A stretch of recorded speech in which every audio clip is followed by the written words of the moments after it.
17મી તારીખે 2 દિવસ પહેલા હું અમદાવાદમાં હતો. અમદાવાદ મેનેજમેન્ટ એસોસિએશને એક નવી પરંપરા શરૂ કરી છે. બહુ સરસ સુંદર કામ કરે છે. ઘણા બધા મેનેજમેન્ટના પ્રોગ્રામ રાખે છે. એક પ્રોગ્રામ એ લોકો રાખે છે હમણાં 2 વર્ષથી દર વર્ષે, એક્સલન્સ ઇન એજ્યુકેશન. એના માટેનું અલગ ડિપાર્ટમેન્ટ એમણે ખોલ્યું છે. અને આ છે ઓપન હાઉસ પ્રોગ્રામ. એમાં all are invited, no delegation fees. એ લોકોની ફીસ તો 500,000 રૂપિયા, 2,000 રૂપિયા. પણ એ જે 5 દિવસનો કાર્યક્રમ હોય, સાંજનો કાર્યક્રમ, 1 કલાક લેક્ચર અને હાફ એન અવર, અડધી કલાકનું question answer, open to all, anybody can come. અને 1,000-1,500 લોકો આવે. તો એમાં એ 5 દિવસની સિરીઝમાં મારે પ્રથમ દિવસે બોલવાનું હતું 17 તારીખે. અને મારો સબ્જેક્ટ હતો teacher as a torch bearer of change. Teacher as a torch bearer of change. પરિવર્તન માટે મશાલચી તરીકે શિક્ષક. અને મારી પાસે એટલું બધું કામ હતું. 16મી તારીખે માની જયંતિ હતી, આટલો મોટો ઉત્સવ હતો. તેમ છતાં મેં સ્વીકાર કર્યો. અહીંયાથી સવારના 5 વાગે નીકળો, 6 વાગે ત્યાં પહોંચ્યો, સાંજે 6 વાગે. અને ફરી પાછો બીજે દિવસે સવારના 6 વાગે નીકળી, રાતના જ નીકળી ગયા. અમે રાતના 11 વાગે નીકળ્યા, 11:30 વાગે નીકળ્યા. લીંબડીમાં રાતવાસો કરી, રાતના 10:30 વાગે નીકળ્યા, 12:30 વાગે લીંબડી પહોંચ્યા. બીજે સવારના નીકળી અને સાંજના પહોંચ્યા, બપોરના 2 વાગે પહોંચ્યા. આટલી બધી મહેનત કરી એટલા માટે, કારણ કે આ વિષય છે એ મારા હૃદયનો ખૂબ જ પ્રિય વિષય. Teacher as a torch bearer of change. અને બધી જગ્યાએ જે કર્મયોગીના યોજનામાં પણ હું ગયો હતો, ત્યાં મેં એક જ વાત કરી હતી. બધાને એક મંત્ર આપ્યો હતો, એક જ મંત્ર. બધા લખવા માંડી ગયા, મંત્ર આપો ને. એ કે ટૂંકો મંત્ર છે, સવારના ઉઠીને 10 વાર જપ કરવાનો અને રાતના સૂતી વખતે 10 વાર જપ કરવાનો. બસ બીજું કાંઈ નથી કરવાનું. 10 વાર સવારના મંત્રનો જાપ કરો, રાતના 10 વાર મંત્રનો જાપ કરો, અને જીવનમાં સફળતા મળશે. તમારું શિક્ષક જીવન એકદમ ઉન્નત બની જશે. તમારા જીવનમાં સુખ અને શાંતિ આવશે, સફળતા આવશે. એટલે કે મંત્ર બોલો જલ્દીથી. હવે એ લખવાની જરૂર નથી, લખવાની જરૂર નથી, કોઈને લખવાની જરૂર નથી. કારણ કે મંત્ર છે ને એ તમારે યાદ રહી જાય એવો છે. મંત્ર છે આઈ am a teacher. That's all. આ એક જ મંત્ર, હું શિક્ષક છું. આ મંત્ર 10 વાર બોલવાનો, સવારના ઉઠીને, રાતના સૂતી વખતે આઈ એમ એ ટીચર. પરંતુ આઈ એમ એ ટીચર બોલવાના 2 પ્રકાર છે. હું જ્યારે ઘણા બધાને પૂછું છું, તમે શું કરો છો? આઈ એમ એ ટીચર. એટલી ગરીબડી ગાય જેવું મોઢું કરે, જાણે ખૂબ મુશ્કેલ, ખૂબ કઠિનાઈ, લાચારી. શું થાય? આઈએએસ ઓફિસરમાં પરીક્ષા આપી, પાસ ન થયા. આઈપીએસમાં પાસ ન થયા, જીએસમાં પણ પાસ ન થયા, ક્યાંય ન મળ્યું. ચાલો માસ્ટરગીરી કરો. શું કરો છો? માસ્ટરગીરી કરીએ છીએ, બીજું શું? બીજે ક્યાંય તો મળ્યું નહીં. I am a teacher. હું તો એક શિક્ષક છું. લાચારીની એક ભાવના ચહેરા પર દેખાય છે ઘણાના, બધાના નહીં, ઘણા ચહેરા પર. એટલે સૌથી પહેલા તો અમારે રાજકોટમાં એક સેમિનાર કર્યો હતો અમે લોકોએ 10 વર્ષ પહેલા. The science and art of becoming a better teacher. The science and art of becoming a better teacher. અને એનું ઉદ્ઘાટન કર્યું હતું. ચીફ ગેસ્ટ હતા ડોક્ટર રવિન્દ્ર દવે. અહીંયા પણ એકવાર આવી ગયા છે પોરબંદરમાં. Doctor Ravindra Dave, x director of UNESCO education institution. તેમણે બહુ સુંદર વાત કરી કે સૌથી પહેલી વાત તો શિક્ષકો જે શીખવા જેવી છે કે આ ગરીબનું મોઢું દૂર કરી દો. બી ચેરફુલ. નંદિત કરો, નંદિત કરો, નંદિત કરો. એ કે ભજન ગાય છે પણ આનંદ કઈ દેખાતો નથી ચહેરા ઉપર. નંદિત નંદિત કરો બોલતી વખતે. કેટલું સુંદર ભજન છે, નંદિત કરો રે, નંદિત કરો રે, નંદિત કરો રે. પરંતુ એ આનંદ આપવો જોઈએ હંમેશા. એટલા માટે સ્વામી વિવેકાનંદનો સંદેશો હતો, to be happy and smiling always takes you nearer to God than any prayer in this world. તમે જ્યારે હંમેશા આનંદમાં રહો અને હંમેશા સ્મિત કરતા રહો તો તમે કોઈ પણ પ્રાર્થના કરતા ભગવાનની સૌથી વધુ નજીક રહો છો. બી હેપી એન્ડ સ્માઇલિંગ ઓલવેઝ. હંમેશા સ્માઇલિંગ. પણ સ્માઇલ કેવું હોવું જોઈએ? એર હોસ્ટેસ નું સ્માઇલ નહીં. એને તો પૈસા દેવામાં આવે છે સ્માઇલ કરવા માટે, એટલે એ આર્ટિફિશિયલ સ્માઇલમાં મજા ના આવે. તમે સમજી શકો કે બિચારીને બહુ તકલીફ પડે છે તોય સ્માઇલ આપે છે. સ્માઇલ આપવાની ઈચ્છા નહીં. It should come from within. એ તો ક્યારે આવે? જ્યારે અંતરમાં આનંદ હોય તો. અને એટલા માટે બી ચીયરફુલ એ કેવું સરળ છે, but to be cheerful is not easy. To be cheerful always. ક્યારેક ચીયરફુલ, જે દિવસ સેલરી મળે ચીયરફુલ, બાકી 29 દિવસ. જે દિવસે નવું ટીવી આવ્યું, નવી ગાડી આવી, નવી સ્કૂટર આવી, ચીયરફુલ. પણ બાકી આ જે ચીયરફુલનેસ ટકાવી રાખવા માટે અંતરનો આનંદ નહીં હોય તો બહારની વસ્તુઓ તો 1-2 દિવસ આનંદ આપશે, પછી ચીયરફુલનેસ ગાયબ. To be happy and smiling always takes you nearer to God than any prayer in this world. તમે સૌથી વધુ નજીક પહોંચી શકો છો ભગવાનની. તો એ સ્માઇલિંગ, નંદિત કરોડે એ આનંદમાં રહેવાનું.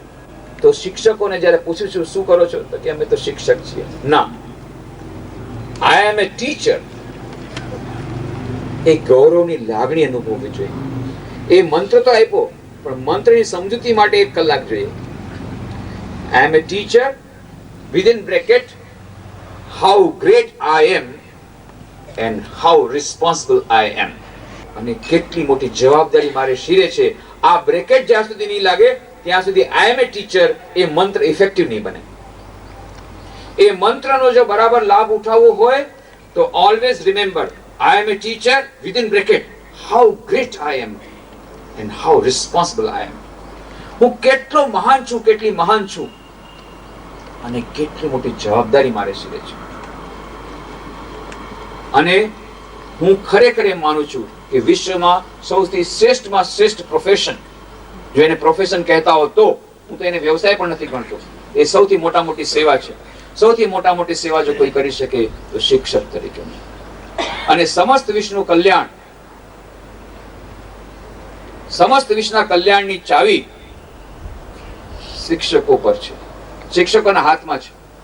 સમસ્ત વિશ્વના કલ્યાણની ચાવી શિક્ષકોના હાથમાં છે. પુરવાર કરો, હું પુરવાર કરી દઈશ. સમસ્ત વિશ્વના કલ્યાણની ચાવી અહીંયા જે બેઠા છે એ શિક્ષકોના હાથમાં છે. પ્રાઇમ મિનિસ્ટરના હાથમાં નથી, ભારતના પ્રાઇમ મિનિસ્ટર કે અમેરિકાના પ્રેસિડેન્ટ એના હાથમાં નથી.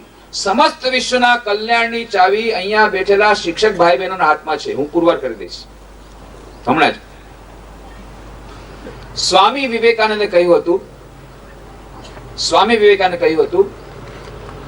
જ્યારે શિકાગો ધર્મસભામાં ભાષણ આપ્યું, 4 વર્ષ ત્યાં સુધી રહી ગયા, અમેરિકામાં વેદાંતનો પ્રચાર કર્યો, અને 1897 માં આવ્યા, ભારત પાછા ફર્યા. અને પછી કોલંબોથી લઈને અલ્મોડા સુધી જ્યાં ગયા એમનું ભવ્ય સ્વાગત થયું. સ્વાગતના ઉત્તરમાં એમણે બહુ સુંદર ભાષણો આપ્યા, અત્યંત તેજસ્વી ભાષણો, ઓજસ્વી ભાષણો. Lectures from Colombo two Almora, બહુ સુંદર પુસ્તક છે, ભારતમાં આપેલા ભાષણો. અને એમાં તમે જોશો કેટલો બધો એ તાકાત છે. આખો દેશ ત્યારે જાગૃત થઈ ગયો. એમણે ત્યારે સંદેશો આપ્યો, ઉત્તિષ્ઠત જાગ્રત પ્રાપ્ય વરાન નિબોધત. ઉઠો, જાગો, અને ધ્યેય પ્રાપ્ત ન થયા ત્યાં સુધી મંડ્યા રહો. અને આખો દેશ જાગી ગયો. 1000 વર્ષની ઘોર નિદ્રામાં જે દેશ હતો એ દેશ જાગી ગયો. એક chair please please please please આવો.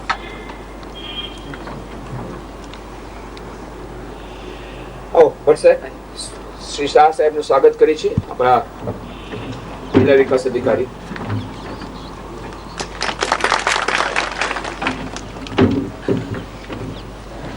સ્વામી વિવેકાનંદે સંદેશો આપ્યો, ઉઠો, જાગો, ધ્યેય પ્રાપ્ત ન થયા સુધી મંડ્યા રહો. આખો દેશ જાગૃત થઈ ગયો.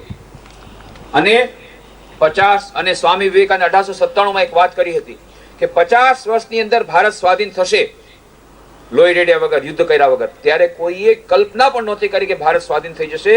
ગાંધીજી ત્યારે સાઉથ આફ્રિકાથી પાછા નહોતા ફર્યા, અસહયોગ આંદોલન શરૂ નહોતું થયું, યુદ્ધ કર્યા વગર કોઈ દેશ અત્યાર સુધી વિશ્વના ઇતિહાસમાં આઝાદ થયો નહોતો. ત્યારે સ્વામી વિવેકાનંદ તો ભવિષ્યવેતા નહોતા, યુગદ્રષ્ટા હતા.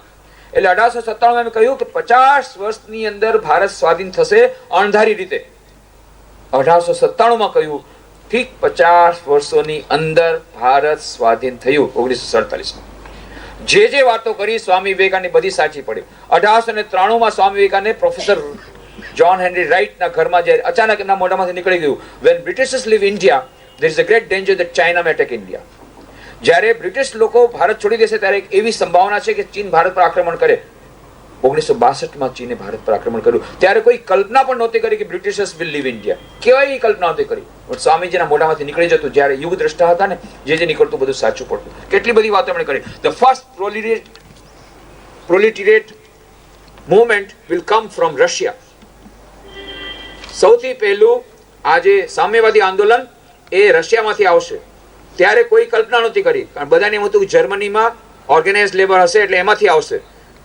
અને કોઈએ કલ્પના નહોતી. કાર્લ માર્ક્સે પણ કીધું the most probable country from where the movement will come is Germany. Karl Marx પોતે પણ ખોટા ઠર્યા. Swami Vivekananda proved right, yes it came from Russia. જે વાતો કરી સ્વામી વિવેકાનંદ બધી સાચી પડે. એક વાત એમણે કીધી હજી સાચી પડવાની બાકી છે. What is that? 1897 મદ્રાસના પોતાના ભાષણમાં કહ્યું હતું, India shall conquer the whole world by spiritual power. Bharat સમસ્ત વિશ્વ પર વિજય પ્રાપ્ત કરશે પોતાની આધ્યાત્મિક શક્તિ દ્વારા.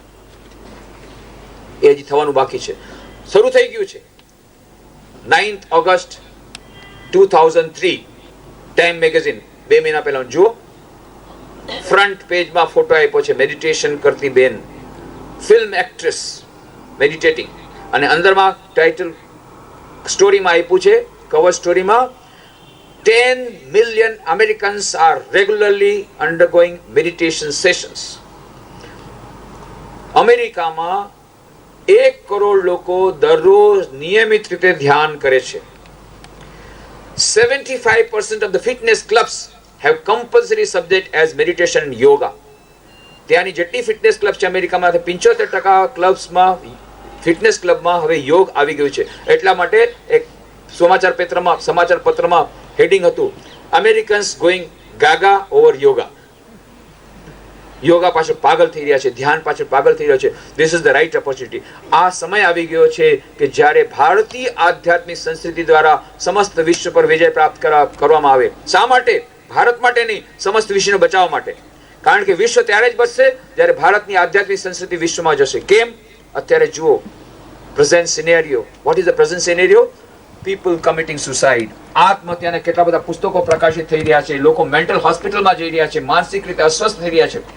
National institute of mental health અમેરિકાના સર્વેક્ષણ પ્રમાણે at least 75% of the people are regularly undergoing mental treatment. On an average at least 1 person in every family goes to a psychiatrist. દરેક પરિવાર દીઠ કમસે કમ એક વ્યક્તિ સાયકાટ્રિસ્ટ પાસે જવું પડે છે. અને મિનિસ્ટ્રી ઓફ હેલ્થ જાપાનના સર્વેક્ષણ પ્રમાણે 42% of the Japanese executives of 44 years and above are suffering from mental disorder. 100 new mental hospitals opening on an emergency scale. 44 વર્ષથી ઉપરની ઉંમરના 42% જે લોકો છે એક્ઝિક્યુટિવ્સ જાપાનમાં મેન્ટલ પેશન્ટ બની ગયા. 100 નવી મેન્ટલ હોસ્પિટલ ત્યાં થઈ રહી છે. સુસાઇડની કેટલી બધી પુસ્તકો. બેસ્ટ સેલર ચોપડીનું નામ છે અમે જાપાનનું the complete manual on committing suicide. આત્મહત્યાનું સંપૂર્ણ માર્ગદર્શન આપતું પુસ્તિકા, અને બહુ વેચાય છે. 3.5 લાખ પ્રતો વેચાઈ ગઈ 1 વર્ષમાં. તો અમેરિકાનું બેસ્ટ સેલર ચોપડીનું નામ છે ધ ફાઇનલ એક્સિટ બાય ડેરેફ હમ્ફરીઝ. ડેરેફ હમ્ફરીઝે લખેલું પુસ્તક ફાઇનલ એક્સિટ, અને પુસ્તક પણ એક્સિટ થઈ છે, મળતું નથી. શું લખ્યું છે એમાં? How to commit suicide. આત્મહત્યા કેવી રીતે કરી એ બધું બતાવ્યું છે. પુસ્તકો ખૂબ વેચાઈ રહ્યા છે. ફ્રાન્સનું બેસ્ટ સેલર પુસ્તકનું નામ સુસાઇડ યુઝર્સ મેન્યુઅલ. આખા વિશ્વમાં અત્યારે લોકો, ખાસ કરીને આપણે એમ લાગે છે કે જ્યાં આપણે પૈસો આવશે એટલે બસ સુખ શાંતિ આવશે. ઊંધું છે. જે દેશમાં વધારે પૈસો છે એમાં વધારે લોકો મેન્ટલ હોસ્પિટલમાં જઈ રહ્યા છે, વધારે સુસાઇડ કરી રહ્યા છે. એનો અર્થ એ નથી કે પૈસાની જરૂર નથી. પૈસો જીવનમાં બહુ જરૂરી છે, પણ માત્ર પૈસા દ્વારા જીવનમાં સુખ શાંતિ આવી નહીં શકે. નહીં તો 3 દેશો એવા છે કે જ્યાં સૌથી વધારે પૈસો છે, અમેરિકા, જાપાન અને સ્વીડન. 3 દેશો એવા છે જ્યાં સૌથી વધારે લોકો સુસાઇડ કરે છે, આત્મહત્યા કરે છે, અમેરિકા, જાપાન અને સ્વીડન. અને 3 દેશો જ્યાં સૌથી વધારે મેન્ટલ હોસ્પિટલમાં જાય છે લોકો છે, અમેરિકા, જાપાન અને સ્વીડન. આપણે સમજતા H is proportional to M ઊંધું થઈ ગયું. H is inversely proportional to M. Where H is equal to money, M is equal to H is equal to happiness, M is equal to money. આપણે એમ સમજતા જેટલો પૈસો આવશે જીવનમાં સુખ શાંતિ આવશે, ઊંધું થઈ ગયું. પણ એનો અર્થ નથી પૈસાની જરૂર નથી, પણ માત્ર પૈસા દ્વારા સુખ શાંતિ આવી નહીં શકે. એટલા માટે સ્પિરિચ્યુઅલ કલ્ચર ઓનલી કેન સેવ. અમેરિકામાં નાના નાના બાળકો ગન લઈને પોતાના પિતાનું માતાનું ખૂન કરી નાખે છે, પોતાના યુવાન મિત્રોનું ખૂન કરે છે. 5-5, 6-6, 8-8, 10-10 વર્ષના ટાબરિયા ખૂન કરવા માંડ્યા. 74% people are having guns. Gun culture આવી ગઈ અમેરિકામાં. 74% લોકોની પાસે તો ગન છે. હવે ગન રાખવી પડે છે પોતાના સ્વરક્ષણ માટે. લોકોના મનમાં અશાંતિ છે, વાયોલેન્સ, હિંસા, એનો પ્રચાર ચારે તરફ થઈ રહ્યો છે. આ પરિસ્થિતિમાં જો આપણે બચવું હશે તો યુનેસ્કો કહે છે education to be, not education to do, will not do. હવે યુનેસ્કોને સમજાઈ ગયું છે કે આ આપણા બાળકો જે યુવાનો drug addiction, AIDS, suicide, violence આ તરફ ઢળી ગયા છે, એને બચાવવા હશે તો એજ્યુકેશન ટુ એને વેલ્યુ એજ્યુકેશન દેવું પડશે, મેન મેકિંગ એજ્યુકેશન દેવું પડશે, જેની વાત સ્વામી વિવેકાનંદે કરી હતી. અને spiritual culture is a must. Spiritual culture નહીં આવે, આધ્યાત્મિક સંસ્કૃતિ નહીં આવે તો વિશ્વ બચી નહીં શકે, વિશ્વના લોકો બચી નહીં શકે. અને જો વિશ્વમાં શાંતિ લાવવી હશે, આજે ધર્મના નામે કેટલો બધો ઝઘડો થાય છે. એક ભારત દેશ એવો છે કે જ્યાં આપણો વેદાંત એમ કહે છે એકમ સિત વિપ્રા બહુધા વદંતી, પરમ સત એક જ છે. બધા ધર્મોના બધા જેટલા પથો છે એ બધા વિભિન્ન પથો છે. સ્વામી વિવેકાનંદ શિકાગો ધર્મસભામાં સૌથી વધારે પોપ્યુલર એટલા માટે થયા કે ત્યાં એમણે હિન્દુ ધર્મની વાત કરી હતી. એ સંકુચિત હિન્દુ ધર્મની વાત નહોતી કરી, એમણે વિશાળ હિન્દુ ધર્મની વાત કરી હતી, જેમાં બધા ધર્મોની સમાનતા પર એમણે મહત્વ મૂક્યું હતું. બાકી બધા પોતપોતાના ધર્મની વાત કરી, પણ સ્વામી વિવેકાનંદે કહ્યું અમે વિશ્વ ધર્મ માનીએ છીએ, વિશ્વના બધા ધર્મોનો કેવલ અમે ટોલરેટ નથી કરતા. We do not believe only in toleration, but we believe in acceptance. We not only tolerate, but we accept all religions as equally true. કારણ કે એમના ગુરુ શ્રી રામકૃષ્ણ દેવે પોતાને જીવનની પ્રયોગશાળામાં વિભિન્ન ધર્મોની સાધના કરીને જોઈ લીધું હતું કે બધા ધર્મો એક જ પરમ સત્ય તરફ લઈ જાય છે. અને એટલા માટે જોતો મત તોતો પથ, જેટલા મત તેટલા પથ, એ એમને ખબર હતી. અને એટલા માટે આ શિકાગો ધર્મસભામાં સ્વામી વિવેકાનંદને સફળતા મળી. આજે વિશ્વ શાંતિ માટે આ બહુ જરૂર છે. વિશ્વ શાંતિ જો કરવી હશે, ધર્મના નામે જે ઝઘડા થાય છે, સંકુચિતના નામે ઝઘડા થાય છે, જે વાડાબંધી થઈ ગઈ છે, એમાંથી બહાર પડવું પડશે. એટલા માટે ડોક્ટર ઓર્નોલ્ડ જે ટોઇનબી મહાન વિશ્વના ઇતિહાસકાર થઈ ગયા. એમણે કહ્યું the present chapter of the history had a western beginning, but if the world has to survive from self destruction, it must have an Indian end. જો આ જે પ્રેઝન્ટ ચેપ્ટર છે, વિશ્વના ઇતિહાસનો જે વર્તમાન અધ્યાય છે, એનો પ્રારંભ પાશ્ચાત્ય સભ્યતાથી થયો, પણ જો આ સભ્યતાને સંપૂર્ણ વિનાશમાંથી સમસ્ત વિશ્વને બચાવવું હશે તો એનો અંત ભારતીય સભ્યતાથી થવો પડશે. અને પછી કહે છે Emperor Ashoka's principles and Mahatma Gandhi's principle of non-violence and Sri Ramakrishna's testimony as to the harmony of religions, these are the attitudes and the values which will save the whole world from self-destruction. Mahatma Gandhi અને સમ્રાટ અશોકે પોતાના જીવનની પ્રયોગશાળામાં પોતાના બતાવેલા અહિંસાના માર્ગ અને શ્રી રામકૃષ્ણ દેવે પોતાના જીવનની પ્રયોગશાળામાં આચરેલો સર્વધર્મ સમન્વયનો સંદેશ આ જ મૂલ્યો છે જે સમસ્ત વિશ્વને સંપૂર્ણ વિનાશમાંથી બચાવશે. જો સંપૂર્ણ વિનાશમાંથી બચવું હોય, સંપૂર્ણ વિશ્વમાં બધાના મનમાં શાંતિ જોઈતી હોય તો ભારતીય આધ્યાત્મિક સંસ્કૃતિનો પ્રચાર અને પ્રસાર કરવો પડશે. બીજો કોઈ ઉપાય નથી. એગ્રીડ? ડોક્ટર અર્નોલ્ડ ટાઇનબી કહે છે, ડુ યુ એગ્રી કે સમસ્ત વિશ્વને બચાવવું હશે તો આધ્યાત્મિક સંસ્કૃતિની જરૂર છે. પાશ્ચાત્ય જળવાદી સભ્યતાને પરિણામે એ લોકો અત્યારે આત્મહત્યા કરી રહ્યા છે, માનસિક રીતે પાગલ થઈ રહ્યા છે, ડ્રગ એડિક્શન, એઇડ્સ અને સુસાઇડ તરફ જઈ રહ્યા છે. આપણે એ માર્ગે જવું છે? જો ન જવું હોય તો સૌથી પહેલી વાત છે ભારતીય આપણી જે આધ્યાત્મિક સંસ્કૃતિનો પ્રચાર અને પ્રસાર કરવો પડશે, તો જ વિશ્વ બચશે. A is equal to B. Agreed? કે જો સમસ્ત વિશ્વને બચાવવું હશે તો ભારતને બચાવવું પડશે. આટલી વાતમાં બધા માની ગયા કે નહીં? A is equal to B માં માનો છે કે નહીં? હા કે ના? હું નથી કહેતો, ડોક્ટર અર્નોલ્ડ ટાઇનબી કહે છે. વિશ્વના મોટા મોટા ઇતિહાસકાર કહે છે કે જો વિશ્વને બચાવવું હશે તો ભારતને બચાવવું પડશે, ભારત દ્વારા જ થશે. Agreed? A is equal to B? Yes or no? હવે ભારતને બચાવવું જરૂરી છે. ભારત કેવી રીતે બચે? કારણ કે વાત એમ છે કે જ્યાં સુધી ભારતનો ઉદય નહીં થાય, સમસ્ત વિશ્વ શું કહેશે? તમે બહુ મોટા ગુરુ બનવા આવ્યા, તમારું પોતાનું તો ઠેકાણું નથી. 35% લોકો તો નિરક્ષર છે હજી તમારા દેશમાં. સૌથી વધારે નિરક્ષર લોકો તમારા દેશમાં છે, અને અમને બહુ મોટી શિખામણ દેવા આવો છો.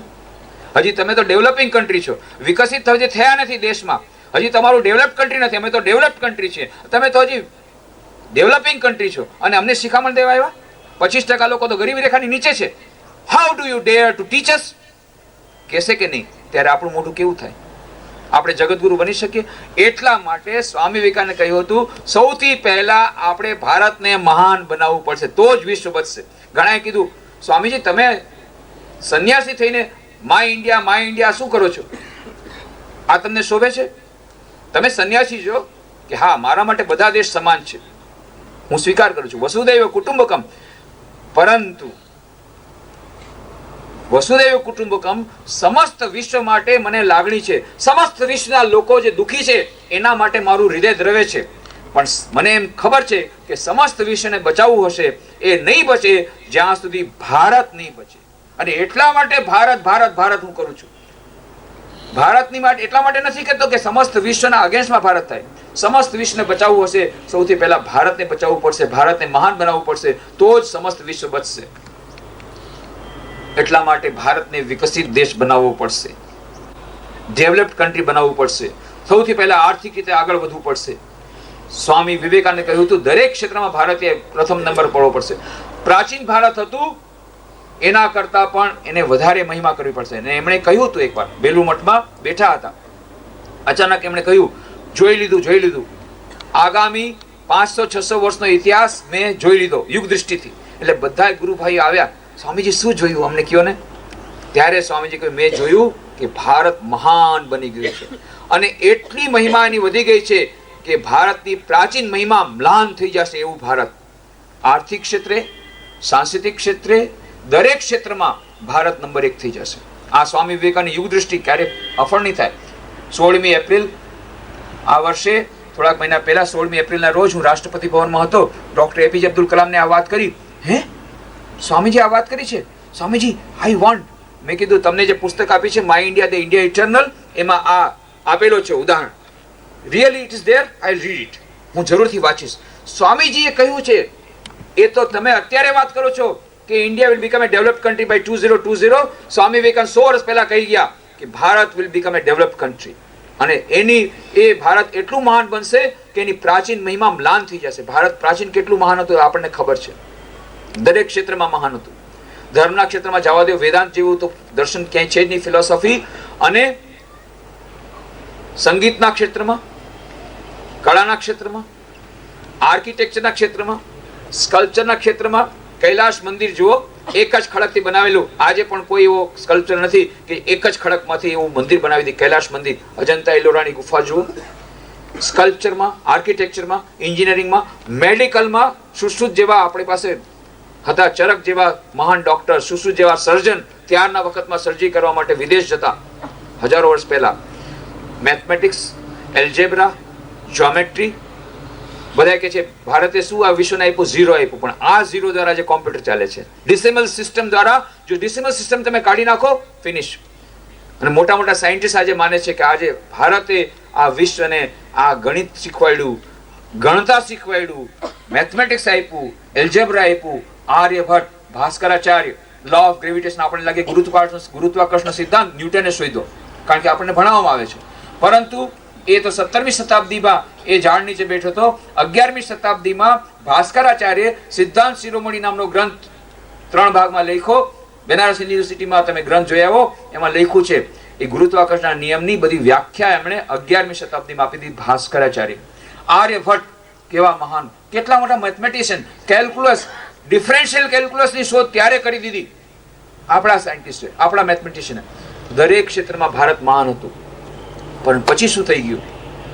સ્વામી વિવેકાનંદ કહ્યું, બે મહાન પાપ આપણે કર્યા, એ બે મહાન પાપની સજા રૂપે આપણને 1000 વર્ષની ગુલામી ભોગવવી પડી. એ શું થઈ ગયું? વેદાંતને આપણે જે દૈનિક જીવન વ્યવહારમાં જ્યાં સુધી આપણે રાખ્યો ત્યાં સુધી બધું બરાબર ચાલ્યું. જ્યાં દૈનિક જીવન વ્યવહારમાં પ્રેક્ટિકલ વેદાંત આપણે ભૂલી ગયા, બસ ત્યારથી વાત થઈ. અને બે મહાન પાપ કર્યા. કયા? આમ જનતા પ્રત્યેની ઉપેક્ષા અને નારી જાત પ્રત્યેના અત્યાચાર. આ બે મહાન પાપની સજાના ભાગ રૂપે આપણને 1000 વર્ષની ગુલામી ભોગવવી પડી. પણ આપણો ધર્મ એના માટે દાયી નથી. એ ધર્મનું આચરણ આપણે ભૂલી ગયા. આપણા વેદાંતમાં તો શું કહ્યું છે? ત્વમ સ્ત્રી, ત્વમ પુમાનસી, ત્વમ કુમાર, ઉત્વા કુમારી, તમ જીર્ણો દંડેન વંચસી, તમ જાતો ભવસી વિશ્વતોમુખ. હે પ્રભુ, તમે જ સ્ત્રી છો, તમે જ પુરુષ છો, તમે જ એ વૃદ્ધ છો જે લાઠીને સહારે ચાલે છે. હે પ્રભુ, સર્વ તમે જ તમે છો. અને આચરણમાં દુર્મ અપસર રે ચાંડાલ, ચાંડાલ દૂર જા, તારો પડછાયો પણ મને ન પડવો જોઈએ. આ વેદાંતનું જ્યારે આપણે જીવન વ્યવહારમાં આદર્શ મૂકવાનું બંધ કર્યું, અવનતિ શરૂ થઈ ગઈ. એટલે સ્વામી વિવેકાનંદ ફરી પાછું what we want is practical Vedanta. એટલા માટે આવતીકાલે અમે મેનેજમેન્ટ સેમિનાર રાખ્યો છે, successful management through practical Vedanta. Practical management આવશે, will get success in everyday life. Management of everyday life જો લાવવી હોય, ફરીથી પ્રેક્ટિકલ વેદાંત મોસ્ટ ઇમ્પોર્ટન્ટ. અને એટલા માટે સ્વામી વિવેકાનંદે ફરી વાર કહ્યું કે આ વેદાંત આપણે જ્યારે કરશું, ભારત મહાન બનશે. એટલો મહાન બનશે, એની પ્રાચીન મહિમા મ્લાન થઈ જશે. પરંતુ એ બનાવવા માટે મહેનત કરવી પડશે. એના માટેનો એક ફોર્મ્યુલા છે જે આપણે ભૂલી ગયા હતા. એ ફોર્મ્યુલા યાદ રાખવું પડશે. સ્વામી વિવેકાનંદે એક ફોર્મ્યુલા આપ્યો હતો. જો ભારતનું પુનર્નિર્માણ કરવું હોય, દેશનું પુનર્નિર્માણ કરવું હોય, યાદ રાખજો, જ્યાં સુધી દેશવાસીઓના ચૈત્યનું નિર્માણ નહીં થાય ત્યાં સુધી દેશનું પુનર્નિર્માણ નહીં થાય. ઇમ્પોસિબલ. જ્યાં સુધી દેશના નેતાઓનું, દેશના આઈએએસ ઓફિસર, આઈપીએસ ઓફિસર, દેશના શિક્ષકો, દેશના વિદ્યાર્થીઓ, દેશના બિઝનેસમેન, એ લોકોનું ચારિત્ર્ય ઘડતર નહીં થાય ત્યાં સુધી દેશનું પુનર્નિર્માણ નહીં થાય. આજે આપણે આ વાતને જોઈએ છીએ. આજે ભારત કેટલું આગળ વધી રહ્યું છે. નેશનલ જ્યોગ્રાફિકના કહેવા પ્રમાણે highest number of technocrats and technicians are in India. 35 lakh technocrats technician છે આપણી પાસે ભારતમાં, કોઈ દેશ પાસે નથી. રિમોટ સેન્સિંગ સેટેલાઇટમાં આપણે પ્રથમ નંબર થઈ ગયા છીએ. સ્પેસ ટેકનોલોજીમાં ચોથો નંબર થઈ ગયા છીએ. દૂધના ઉત્પાદનનો પહેલો નંબર છે. ઘઉંના ઉત્પાદનનો પહેલો નંબર થઈ ગયો. બધી રીતે સોફ્ટવેર ટેકનોલોજીમાં સોફ્ટવેરના બાદશાહ આવીને કહી ગયા Bill Gates, India is number 1 software technology, biotechnology, genetic engineering, information technology, Bharat number 1, બધામાં એક નંબર. તેમ છતાં ડેવલપિંગ કન્ટ્રી, ગરીબી આટલી બધી છે. કારણ, એકમાત્ર કારણ છે એક રાક્ષસ આવી ગયો આપણા દેશમાં. રાક્ષસનું નામ તમે જાણો છો. ડોક્ટર એપીજે અબ્દુલ કલામને 16મી એપ્રિલના હું મળ્યો ત્યારે મેં કીધું, ડોક્ટર કલામ સાહેબ, તમે વર્લ્ડ બેંકમાંથી ગમે એટલા રૂપિયા લાવશો, પંચવર્ષીય યોજનામાં નાખશો, ગરીબી દૂર થશે નહીં. કારણ કે 1 રૂપિયો તમે ઉપરથી મૂકશો, નીચે 11 પૈસા આવશે. ઓલા નેતાઓ થોડાક ખાશે, થોડાક ઓફિસર નાખશે, થોડાક વિડીયો નાખશે, થોડાક કર્મચારી નાખશે. આ તો મેં નજરે જોયેલું છે. અમારું તો છે ને રામકૃષ્ણ મિશનમાં ટ્રાન્સફર થતું હોય, ખબર છે ને. હમણાં 5 વર્ષથી અહીંયા છું. અમારે 150 સેન્ટર છે, ગમે ત્યાં મોકલી દે. હેડક્વાર્ટર મારું બેલુમઠ છે, તો 35 વિદેશમાં છે, 10 બાંગ્લાદેશમાં, 10 અમેરિકામાં, અને એક સેન્ટર છે Japan, Fiji, Mauritius, Singapore, Switzerland, Argentina, Canada, Brazil, Australia એસેટ્રા. 115 ભારતમાં, 3 ગુજરાતમાં, રાજકોટ, લીમડી, પોરબંદર. તો અહીંયા હું 5 વર્ષથી છું. એની પહેલા 10 વર્ષ હતો રાજકોટ, રામકૃષ્ણ જ્યોત ગુજરાતી માસિક સંપાદન કરતો હતો. એની પહેલા 2 વર્ષ હતો બેલુમઠ, મારો હેડક્વાર્ટર્સ, અલગ જાતનું ડિપાર્ટમેન્ટ, સ્ટેટ ડિપાર્ટમેન્ટ. એની પહેલા 10 વર્ષ હતો રાંચી, ત્યાં અમારે દિવ્યાયન કૃષિ વિજ્ઞાન કેન્દ્ર છે, ગ્રામીણ વિકાસનું ટ્રાઇબલ ડેવલપમેન્ટનો પ્રોજેક્ટ છે, એ જોતો હતો. એટલે મને નજરો છે, ડીડીઓ સાહેબ છે એટલે મને પ્રેરણા થાય છે બોલવાની. કે ત્યાંનું વાત કરું છું કે અહીંયા તમને ખબર પડે કે ગુજરાત અને બિહારમાં કેટલું અંતર છે. ત્યારે હવે તો ઝારખંડ થઈ ગયું, ત્યારે બિહાર હતું. હવે ત્યાં એક મિનિસ્ટર અમારી પાસે આવ્યા, ભૂલથી મિનિસ્ટર થઈ ગયા હતા. બિહારમાં આવા મિનિસ્ટર બને નહીં, પણ એ બિચારા ગાંધીયન હતા, ભૂલથી થઈ બનાવવામાં. હવે એ આવીને સ્વામીજી રડવા માંડી ગયા કે સ્વામીજી કંઈક કરો, આ તમે વોટર હાર્વેસ્ટ પ્રોજેક્ટ લઈ લ્યો, અમે તમને જેટલા જોઈએ એટલા પૈસા આપો. ભાઈ મહેરબાની કરો, અમારે બિહાર ગવર્મેન્ટ પાસેથી કોઈ પૈસા જોતા નથી. કારણ કે અમને અનુભવ છે, 500 રૂપિયા જોતા હતા, ડિસ્પેન્સરીમાં આવતા હતા, એ લેવા માટે તેને તો કે પૈસા આપો ઉપરના. ટેબલની નીચેથી આપો. ભાઈ અમે રામકૃષ્ણ સાધુ છીએ, અમે લોકો આવું ન કરીએ. અરે ક્રિશ્ચિયન મિશનરી આપે, ઓલા લોકો આપે, તમારા માટે તમે કન્સેશન કર્યું છે લે, અને તોય નહીં આપો તમે. બોલો. એક ડેપ્યુટી કલેક્ટર કે તમારે બીજું કાંઈ નહીં, તમે મોટર ગાડી આપી દે, બીજું કાંઈ મારે વધારે નથી, તમારા માટે કન્સેશન. બીજા લોકો તો ઘણું બધું આપે છે. ભાઈ અમે લોકો બધી જગ્યાએ ચારિત્ર ઘટતાની વાત કરીને પોતે કરીએ, ભ્રષ્ટાચારમાં ફરીએ તો અમે નહીં થઈ શકે, તો કામ તમારું નહીં થાય. ન થયું. 20 વર્ષથી અમારી લેન્ડ અમે પોતે ખરીદેલી જમીન, બરાબર લીગલી જમીન ખરીદેલી, એનું હજી સુધી સર્કલ ઓફિસર એને રેકોર્ડમાં ઠીક નથી કરતો. કેમ? પૈસા નીચેથી લાવો ઉપરના. અમે કઈ કાંઈ વાંધો નહીં, પણ અમે નહીં આપીએ. કેટલી મહેનત કરવી પડે. પણ ત્યાં ઓલા મિનિસ્ટર કે અમે તમને ડાયરેક્ટ પૈસા આપશું. ભાઈ તમારે ક્યાંય મા બાપ નહીં જવું પડે, પણ આ તમે અમને બચાવો. કેમ? પછી ખબર પડી કે ત્યાં યોજના હતી, એ ડીડીઓ સાહેબને ખબર, આઈઆરડીપી યોજના હજી છે ને, હજી નથી, પતી ગઈ. ત્યારે ઇન્ટિગ્રેટેડ રૂરલ ડેવલપમેન્ટ યોજના હતી, આઈઆરડીપી. એ યોજના હેઠળ એવું હતું કે 50% સબસિડી મળે જો તમે કૂવો ખોદો તો, અને જો ટ્રાઇબલ હોય તો 100% સબસિડી મળે, 100% સરકાર આપી દે. એટલે ઓલા ખેડૂતને બોલાવે ત્યાં બીડીઓ ઓફિસમાં, બ્લોક ડેવલપમેન્ટ ઓફિસર. એ ભાઈ તારે પૈસા જોઈએ છે? પૈસા કોને ન છે? હા પૈસા જોઈએ છે. તો કે કેટલું કામ કરવું પડે? કામ નહીં કરવું પડે, લે અંગૂઠો માર. અંગૂઠો માર્યો, લે 3000. હે? અંગૂઠો મારવાના 3000? સતયુગ આ ગયા, સતયુગ આ ગયા. આહા, ગવર્મેન્ટ તો બહુ સરસ છે.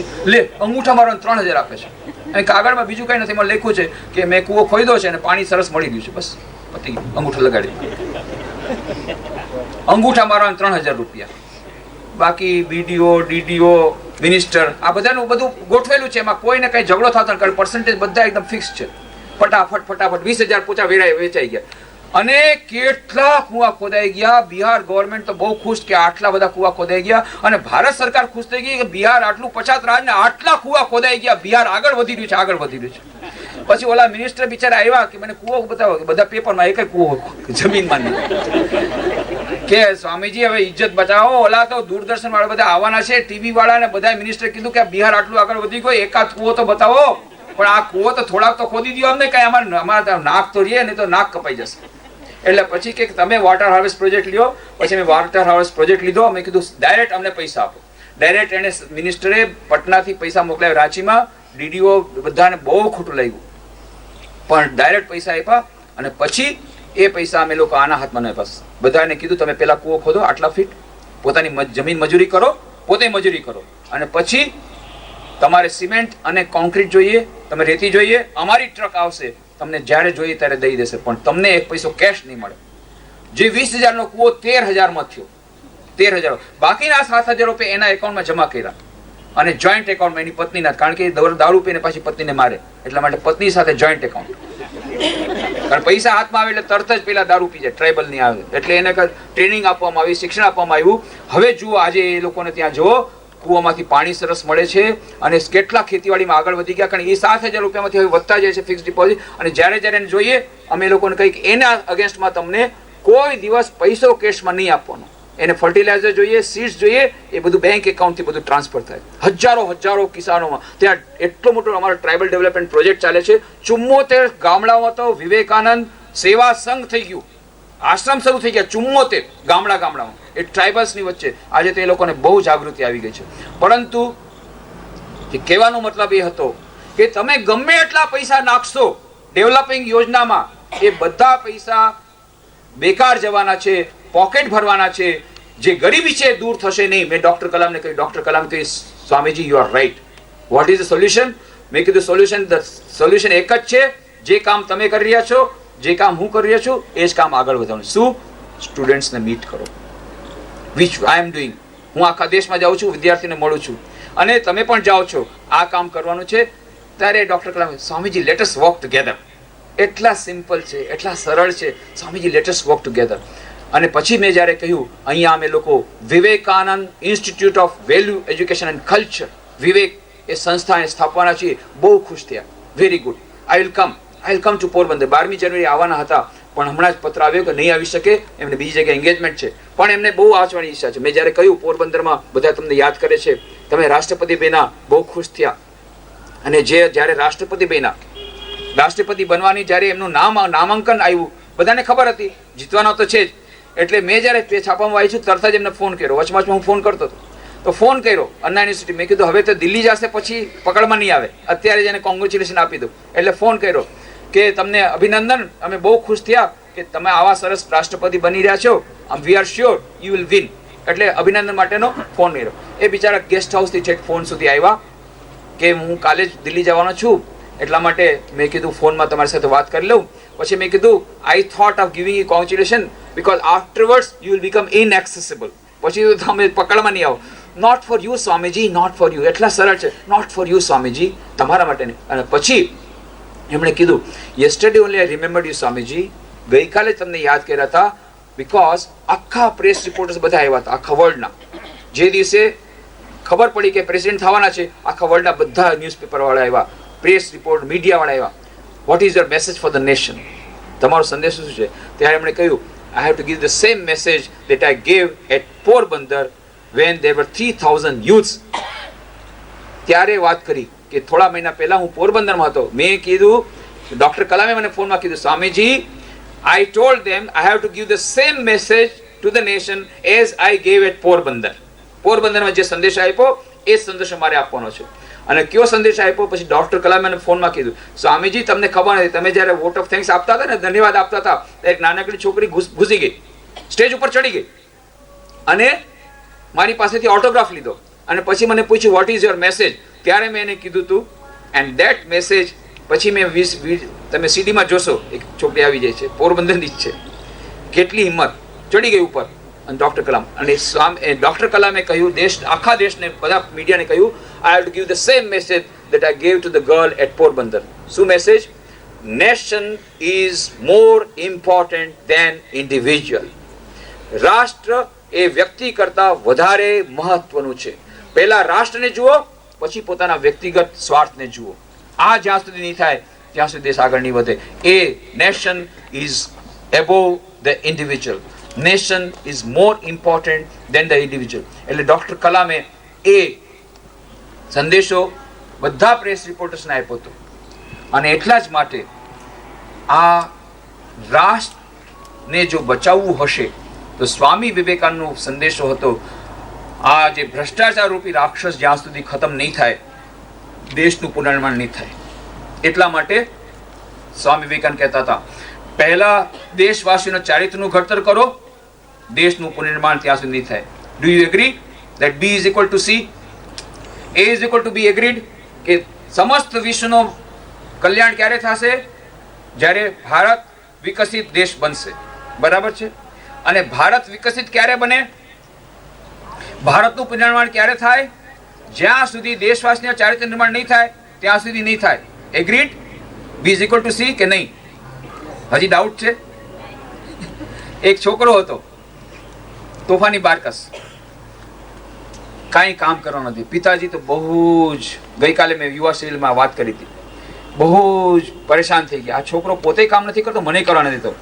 ગગલા અહીંયા આવતો, ગગલા આવ્યો, જો હું તને કામ આપું છું, પાસેના ઓરડામાં જા, જ્યાં સુધી આ કામ ન પતે ત્યાં સુધી પાછું આવવાનું નહીં. હો. હવે પિતાજી વિચાર કરે શું કામ આપું, આખો દિવસ એ પણ બિઝી રહે અને હું પણ મારું કામ કરી શકું. ભારતનો નકશો લીધો, નાના ટુકડા કર્યા, જા આ ભારત એક કરીને લઈ આવ. એમણે વિચાર કર્યો આને ભૂગોળનું કાંઈ જ્ઞાન નથી, કાશ્મીર, કન્યાકુમારી, ક્યાં આસામ, ક્યાં ગુજરાત, બસ આખો દિવસ નીકળી જશે. ત્યાં તો 5 મિનિટમાં ગગલો હાજર. એટલે તને કીધું હતું ને કામ કરીને આવજે, કામ કરીને જોયું ભારતનો પરફેક્ટ નકશો, એકદમ સંપૂર્ણ ભારત, કાશ્મીર, કન્યાકુમારી, આસામ, ગુજરાત, પોરબંદર, બધું પોતપોતાની જગ્યાએ. અરે આ કેવી રીતે કર્યું? સરળ વાત છે. આખા રાષ્ટ્રને એક કરવું સરળ વાત છે. રાષ્ટ્રીય એકતા કેટલી મોટી સમસ્યા છે. આ કેવી રીતે કર્યું? વાત એમ છે પિતાજી કે હું લઈ તો ગયો, ટુકડા ગોઠવતો હતો, પણ મને ભૂગોળનું જ્ઞાન નથી, એટલે રમવા માંડી ગયો. રમતા રમતા જોયું કે એ ટુકડાની પાછળ એક માણસની છબી છે. મેં માણસના હાથ પગ મોઢું બધું ઠીક કર્યું, માણસને જોડ્યો, આખો દેશ જોડાઈ ગયો, આખો દેશ ઠીક થઈ ગયો.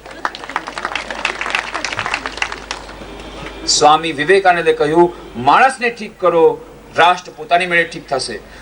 રાષ્ટ્રના પ્રાઇમ મિનિસ્ટર, રાષ્ટ્રના મિનિસ્ટર્સ, રાષ્ટ્રના આઈએસ ઓફિસર્સ, રાષ્ટ્રના આઈપીએસ ઓફિસર્સ, રાષ્ટ્રના બિઝનેસમેન, રાષ્ટ્રના શિક્ષકો, એનું જ્યારે ચરિત્ર નિર્માણ થશે તો દેશનું પુનર્નિર્માણ પોતાની મેળે થશે.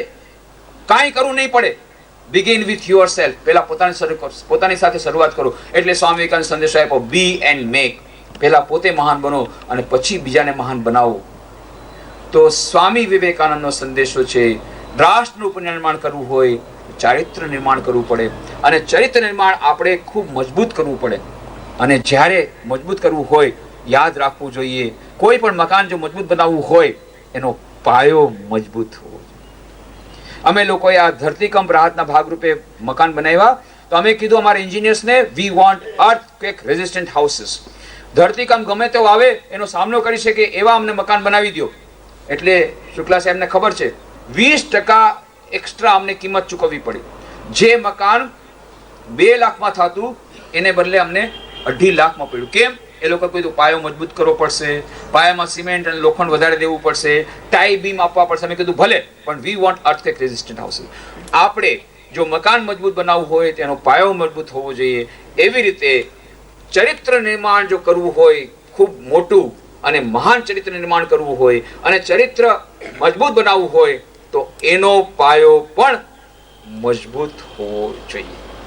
અને આ પાયો બિલ્ડિંગ બનાવવાના પહેલા નાખવો જોઈએ કે પછી? પહેલા. આવી રીતે ચારિત્ર નિર્માણ ક્યારે થાય?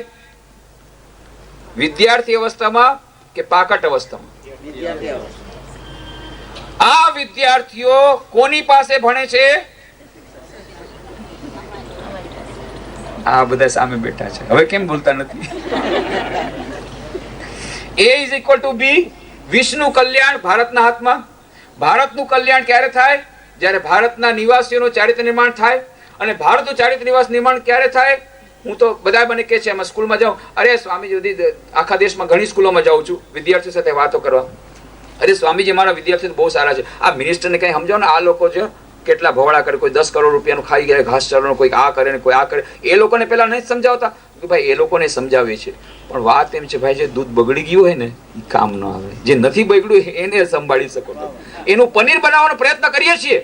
જે દૂધ બગડી ગયું હોય એમાંથી પણ પનીર બનાવવાનો થોડો પ્રયત્ન કરીએ છીએ. એમ નથી કે અમે છોડી દીધું, પરંતુ કામ ન આવે. જે દૂધ હજી નથી બગડ્યું એને ગમે એમ કરીને બચાવી લ્યો. આજે પાશ્ચાત્ય સંસ્કૃતિનું આંદોલન કરીને આપણે યુવાનો જે ડૂબી રહ્યા છે, કૂવામાં પડી રહ્યા છે, ટીવી ચેનલ આનાથી ખતમ થઈ રહ્યા છે વાયલન્સમાં, એ લોકોને બચાવો. એ લોકોને અત્યારે પાયો જો મજબૂત હશે, ઇમારત મોટી નિર્માણ થશે. એટલા માટે A is equal to B. વિશ્વનું કલ્યાણ ભારતના હાથમાં. ભારત વિકસિત કરવું હોય તો ભારતવાસીઓના ચારિત્ર નિર્માણ કરવું પડે. B is equal to C. અને ચરિત્ર નિર્માણ ક્યારે? વિદ્યાર્થી અવસ્થામાં. અને વિદ્યાર્થી અવસ્થામાં ચરિત્ર નિર્માણ થાય. હવે યાદ રાખજો, ચરિત્ર નિર્માણ કેવી રીતે થાય? What is character? ચરિત્ર એટલે શું? સ્વામી વિવેકાનંદ કે ચરિત્ર એટલે બીજું કાંઈ નહીં, સંસ્કારોનો સમૂહ. આપણા જે સંસ્કારો છે એનાથી જ આપણી જે ટેન્ડન્સી છે, હેબિટ્સ, એ તૈયાર થાય છે ને. હેબિટ્સથી, ટેવોથી ચરિત્ર નિર્માણ થાય છે. તમે જેવું કરશો એવું ચરિત્ર થશે. અને કેવું કરશો? તમારી ટેન્ડન્સી પ્રમાણે. તમારી ટેન્ડન્સી કેવી રીતે આવશે? સંસ્કાર પ્રમાણે. એટલે સંસ્કારોને કારણે આપણું ચરિત્ર બને છે. હવે આ સંસ્કારોનું નિર્માણ કેવી રીતે થાય છે? 4 પરિબળો એના માટે જવાબદાર છે.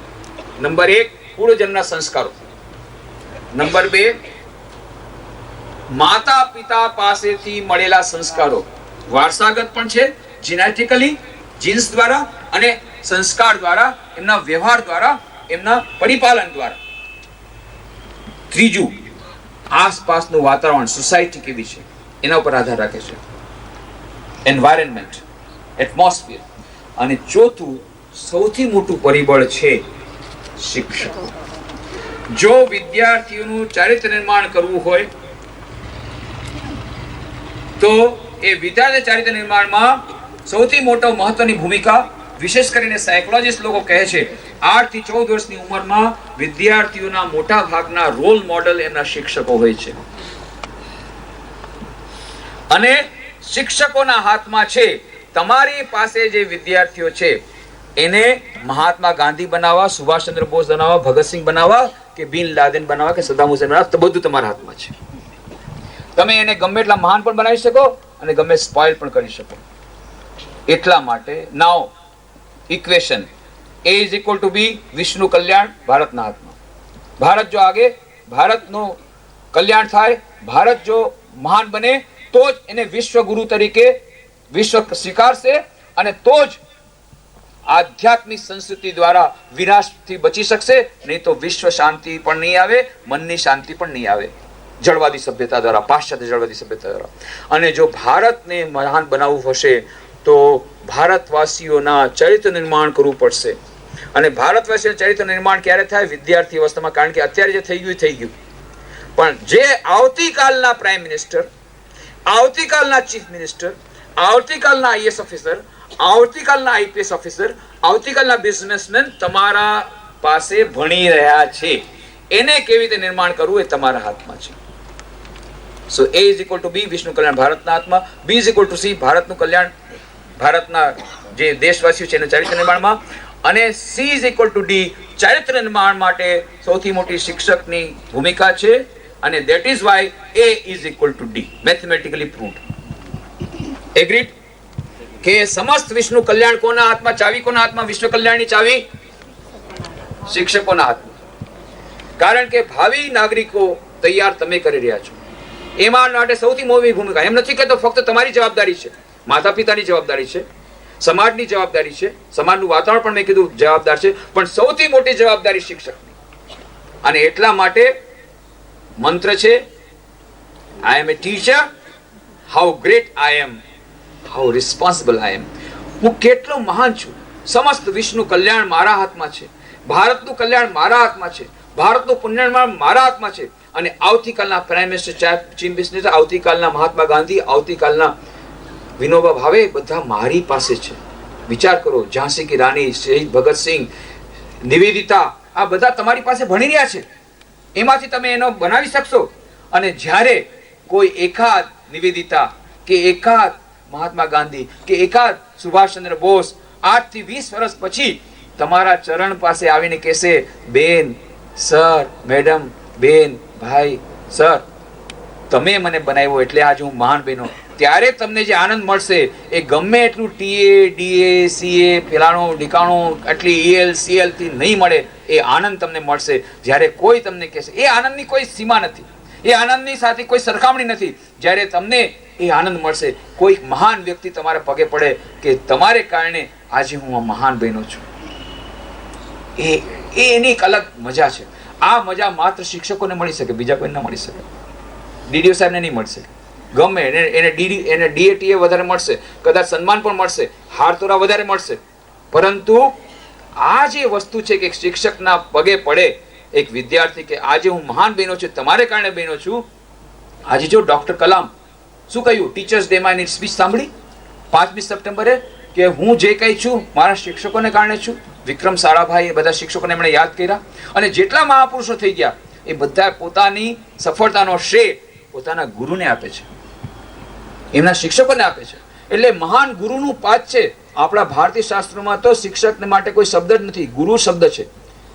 ગુરુ અને ગુરુર બ્રહ્મા, ગુરુર વિષ્ણુ, ગુરુદેવો મહેશ્વર, ગુરુ સાક્ષાત પરબ્રહ્મ, તસ્મૈ શ્રી ગુરુવે નમઃ. ગુરુ માટે આવડી મોટી વાત કરી કે ગુરુ બ્રહ્મા વિષ્ણુ મહેશ કરતા વધારે. અને ગુ અને રૂ, ગુ એટલે અંધકાર, રૂ એટલે કે તન નિવર્તક, એટલે કે જે અંધકારમાંથી પ્રકાશ તરફ લઈ જાય એનું નામ શિક્ષક, મશાલચી છે. અંધકારથી, અજ્ઞાનના અંધકારમાંથી જ્ઞાનના પ્રકાશ તરફ લઈ જાય એનું નામ શિક્ષક, એનું નામ ગુરુ. એવી મહાન જવાબદારી એ શિક્ષકોના શિરે છે. અને આમાં બહારથી આપણને કોઈ એપ્રિશિએટ કરે કે ન કરે, ઘણીવાર એવું બને છે કે જે લોકો સારું કામ કરે છે એનું એપ્રિશિએશન નથી મળતું, એને ઉલટાનું ક્રિટિસિઝમ મળે, લેગ પુલિંગ થાય, બેક પેટિંગ થાય. ઘણા શિક્ષકો મને કહે, સ્વામીજી તમે બધું કહો, બધી વાત સાચી, પણ પ્રેક્ટિકલ ફિલ્ડમાં તમે આવો ત્યારે ખબર પડે. મેં કીધું ભાઈ હું પ્રેક્ટિકલ ફિલ્ડમાં નથી, પણ તેમ છતાં તમારા બધાની વાત હું જાણું છું. કારણ કે બધા મને આવીને પોતપોતાની પર્સનલ પ્રોબ્લેમ કહે છે, હું જાણું છું, નથી જાણતો એમ નથી. કે આમાં તો સ્વામીજી એવું છે કે જે મક્ખન પાલિશ કરે ને, બટરિંગ કરે એ આગળ વધી જાય, અને જે વધારે કામ કરે ને એને તો કે આ હરિશ્ચંદ્રનું પૂછડું છે, ઉલટાને એને ક્રિટિસાઇઝ કરે. આ સત્વાદી થવાય આજના જમાનામાં, એવું બધું કરે. અને પછી જે વધારે કામ કરે એ ચાલતા ગધેડા ઉપર વધારે ને વધારે બોજ નાખે. થશે, પરંતુ બહારથી કદાચ તમે છેતરાઈ જશો તમને એપ્રિસિએશન કદાચ નહીં મળે, કદાચ તમને પ્રમોશન નહીં મળે, કદાચ તમને વાહવાઈ નહીં મળે, પેપરમાં તમારો ફોટો નહીં આવે અને નેશનલ એવોર્ડ કે સ્ટેટ એવોર્ડ પણ નહીં મળે કદાચ, પરંતુ અંદરનો જે એવોર્ડ છે ને એ એવોર્ડ તમારી પાસેથી કોઈ છીનવી શકે એમ નથી. અંદરમાં જે ઈશ્વર બેઠેલા છે, અંદરમાં સુપર કોમ્પ્યુટર બેઠેલું છે, એ ફિટ કરેલું છે, એ સુપર કોમ્પ્યુટરને આજ સુધી કોઈ દૂર કરી શક્યું નથી. અને એમાં બધી જે કંઈ તમે સારા ખરાબ કામ કર્યા બધાનું ઇમ્પ્રેશન એમાં પડે છે. એનાથી મનમાં શાંતિ આવે છે. બહારથી ભલે તમને સ્કૂટર નહીં મળી હોય, તમારા બીજા જે શિક્ષક ભાઈ બહેન હશે એ બટરિંગ કરીને ભલે સ્કૂટરમાં જાય કે ગાડીમાં જાય અને તમે કદાચ સાયકલમાં જાઓ કે તમે લુનામાં જાઓ, કદાચ પત્ની પણ તમને ખીજાશે, શું તમે આવાના વાર્યા ઇમ્પ્રેક્ટિકલ, આ બધું હશે, પણ અંતરમાં જે ભગવાનના આશીર્વાદ મળશે એ અંતરના આશીર્વાદની સરખામણીમાં આ બધું કાંઈ નથી. અને છેવટે આ તો બે દિવસની જિંદગી છે. જીવનનું સાફલ્ય શેમાં છે? જીવનનું સાફલ્ય શેમાં છે? અંતિમ સફળતા કોને કહેવાય? કબીર બહુ સુંદર વાત કહે છે, જબ તું આયા જગત में जग हंसे तू रोए, ऐसी करनी कर चलो, मरते समय तुम हंसो जग रोए. જ્યારે નાનો બાળક પેદા થાય છે બધા ખૂબ હસે છે, આ હા બાળક પેદા થયું, ઓલો બિચારો રડે છે હું આ કરે, પણ બાકી બધા હસે છે. અને નથી રડતો ને તો બાકી બધા રડે છે કે આમાં કઈ ગડબડ છે, એટલે ઇન્જેક્શન મારીને અપાવે અને પછી રડે, પછી બધા ખુશ થાય. જબ તું આયા જગત में जग हंसे तू रोए, पर ऐसी करनी कर चलो, मरते समय तुम हंसो जग रोए. તમે મરતી વખતે તમને આનંદ થવો જોઈએ, મેં આખા જિંદગીમાં કોઈનું બુરું કર્યું નથી, ભગવાનનું નામ લીધું છે, ભગવાનનું કામ કર્યું છે, સેવા કરી છે, સરસથી પોતાનું જે કંઈ સ્વધર્મ છે બજાવ્યો છે, અને મને પોતાને આત્મસંતોષ છે કે I have done my best. મેં મારાથી જેટલું બનવું કર્યું, બધાની સેવા કરી છે, કોઈને છેતરા નથી, કોઈનું બુરું કર્યું નથી, અને એટલા માટે ભગવાનનું નામ લીધું, ભગવાનનું કામ કર્યું. હવે ભગવાનના ધામમાં આનંદથી જઈ રહ્યો છું, મને કોઈ જાતનો ખેદ નથી. હસતા હસતા તમે ચાલ્યા જાઓ, બાકી બધાને રડવા દો, કેટલા સરસ માણસ હતા ચાલ્યા ગયા, લેટ ધેમ વીપ, પણ તમે હસતા હસતા ચાલ્યા જાઓ. આ જગત, આ છે સાફલ્ય, કારણ કે જવું તો પડશે જ. આ સ્ટેજ ઉપર આપણે ઇટર્નલ ન રહી શકીએ, this is a temporary stage. આ ડાયસ ઉપર આપણે આવીએ છીએ સ્ટેજ ઉપર 2 દિવસ, 4 દિવસ, 100 વર્ષ, મેક્સિમમ 120 વર્ષ પતી ગયું, પરંતુ લાઈફ ઇઝ ઇટર્નલ. આ જીવન 2 ક્ષણનું નથી, એ તો અનંત જીવન છે. ઘણા કે છે વોટ ઇઝ ધ પ્રૂફ? હવે તો પ્રૂફ મળી ગયા. Life after life, doctor Reynolds મોદીનો ચોપડી વાંચો. આપણે વેદાંતની જે વાત કરતા હતા, હવે મોડર્ન સાયકોલોજીસ્ટ, મોડર્ન સાયન્ટિસ્ટ બધાએ માની ગયા, yes there is life after life. આ એક દિવસની જિંદગી નથી, આ બધા કર્મના ફળ ભોગવવા પડશે. તમને એમ લાગે છે કે જે લોકોએ આવી રીતે ચાલાકી કરી અને પ્રમોશન લઈ લીધું એ લોકો કેટલા આનંદમાં છે, અને અમે લોકો પાછળ રહી ગયા. કોઈ ચિંતાની વાત નથી. કર્મનો સિદ્ધાંત અફર છે. જેમ ભૌતિક જગતમાં ગુરુત્વાકર્ષણનો સિદ્ધાંત છે, અફર છે, એને તમે બદલાવી શકો નહીં. તમે કહેશો હું ગુરુત્વાકર્ષણ નિયમ નથી માનતો, માનો કે ન માનો, એ નિયમ પોતાનું કામ કરશે.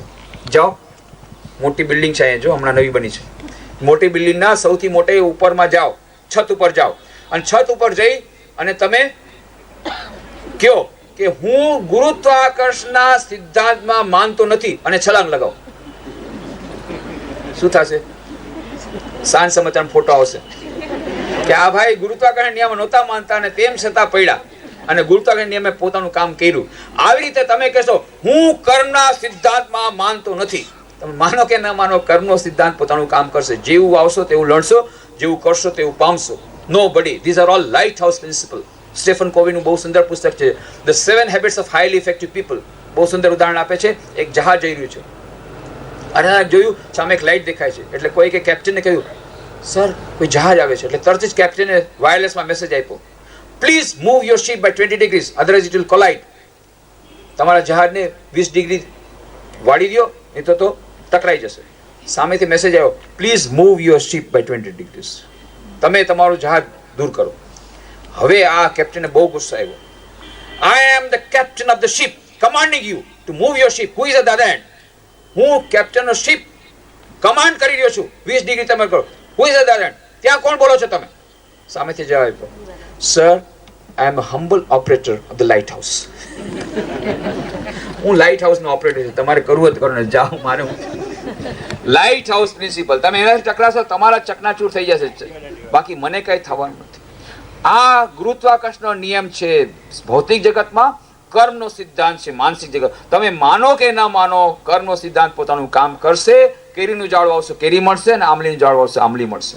સારા કામ કરશો સારા ફળ મળશે, અને ખરાબ કામ કરશો ખરાબ ફળ મળશે. પણ કેટલાક લોકો મને કહે છે, સ્વામીજી મેં તો ગઈકાલે કેરી વાવી હતી અને મને તો આંબલી મળી.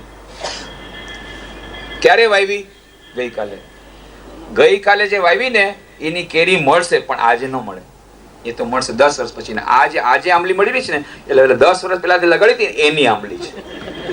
મેં સારા કામ કર્યા અને હું પાછળ રહી ગયો. અરે પણ રાહ જુઓ, આનું ફળ આવશે. અને ઓલો અત્યારે જે મજા કરે છે તિહાર જેલમાં, પછી ચપ્પલ નીચે બેસીને સૂશે. તમે વિચાર યાદ રાખવા છે ને, જોયું કે નહીં? હમણાં રાજકારણમાં જુઓ છે ને, જે લોકો કેટલી મજા કરે છે બધા જેલમાં. બોલો આજે ક્યાં બધા દેશ પ્રદેશમાં જુઓ, બધા જેલમાં જઈ રહ્યા છે. આજે નહીં તો કાલે જવું જ પડશે.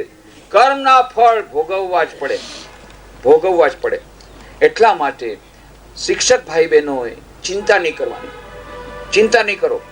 તમારા મનમાં જે શાંતિ મળશે, જે સુખ મળશે, પરમ તૃપ્તિ મળશે, એની કોઈ સીમા નથી. એટલા માટે always remember the formula. I am a teacher, within bracket, how great I am, how responsible I am. સૌથી પહેલી વાત છે ડિગ્નિટી. જયંતિ રવિ મને લઈ ગયા હતા ગાંધીનગર, વિડીયો કોન્ફરન્સ કરાવી બધા જે ટીચર્સ ટ્રેનિંગ કોલેજીસના બધા પ્રિન્સિપલ સાથે અને એમના સ્ટાફ સાથે, કે વિડીયો કોન્ફરન્સ કરો. ત્યારે મારી પાસે સમય બહુ ઓછો હતો, એટલે મેં કીધું કે શિક્ષકો માટે મારે તો બીજું કાંઈ નથી કહેવાનું. યુ નો બેટર દેન મી. તમે બધા મારા કરતાં વધારે જાણો છો, વધારે જ્ઞાની છો. પણ તેમ છતાં સંક્ષેપમાં કહું તો 3D અને 3Q આનો ફોર્મ્યુલા મેં આપ્યો હતો. 3D, સૌથી પહેલું ડી છે ડિગ્નિટી. Dignity of profession. કે આ જે વ્યવસાય છે કેટલો મહાન વ્યવસાય છે. આમાં જેટલું જોબ સેટિસ્ફેક્શન મળી શકે, આમાં જેટલો સંતોષ મળી શકે, આમાં જે આનંદ મળી શકે, બીજા કોઈમાં ન મળી શકે. અને બીજી વાત છે કે સૌથી શ્રેષ્ઠમાં શ્રેષ્ઠ વ્યવસાય છે. સેવા કરવા માટે પણ, પોતાની આત્મતૃપ્તિ માટે પણ શ્રેષ્ઠમાં શ્રેષ્ઠ વ્યવસાય છે શિક્ષકનો. એનાથી શ્રેષ્ઠ બીજું કોઈ નથી દુનિયામાં. બીજું કોઈ વ્યવસાય નથી. એનું પણ હું પુરવાર કરીશ, બધું પુરવાર કરીશ. પુરવાર કર્યા વગર નહીં છોડું. I will prove it. તો ડિગ્નિટી ઓફ પ્રોફેશન ફર્સ્ટ, કે આ શિક્ષક એની જે મહાનતા છે એને આપણે જાણવી જોઈએ. નહીં જાણો તો પછી એવી જ રીતે કહેશો આઈ એમ એ ટીચર, ગરીબડી ગાય જેવું મોટું કરીને કહેશો. નહીં, I am a teacher, how great I am. એ ડિગ્નિટી પહેલા હોવી જોઈએ. એનો મને સિદ્ધાંત મેં તમને આપી દઉં. Second, dedication. ડેડિકેશન, સમર્પિત બુદ્ધિ હોવી જોઈએ.